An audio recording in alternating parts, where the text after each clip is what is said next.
आजची सर्वात धक्कादायक आणि हृदय पिळवटून टाकणारी घटना। एक आई आपल्या मुलाच्या मृत्यूचं दुःख घेऊन थेट अजित पवारांच्या कार्यक्रमात आली आणि रडत रडत तिने आपली व्यथा सांगितली। ही महिला सांगते, माझ्या मुलाचा खून झाला आणि त्याची बॉडी आम्हाला पाईपमध्ये मिळाली, पण आजपर्यंत न्याय मिळालाच नाही। अजित पवारांच्या कार्यक्रमात अचानक घडलेल्या या प्रकारामुळे संपूर्ण सभागृहात काही क्षण शांतता पसरली।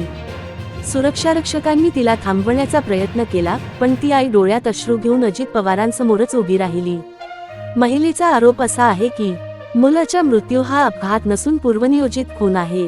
पोलिसांकडून योग्य तपास होत नाही। आरोपी अजूनही मुक्तपणे फिरत आहेत। प्रशासन तिची दाद ऐकून घेत नाही।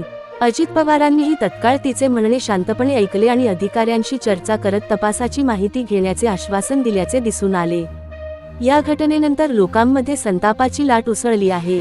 सोशल मीडियावर हजारो लोक ही आईला न्याय मिळवून देण्याची मागणी करत आहेत। या प्रकरणात नेमकं पुढे काय होणार? पोलिसांचा पुढचा पाऊल काय? अजित पवारांनी दिलेले आश्वासन कितपत पूर्ण होणार? हे पाहणं आता महत्त्वाचं आहे।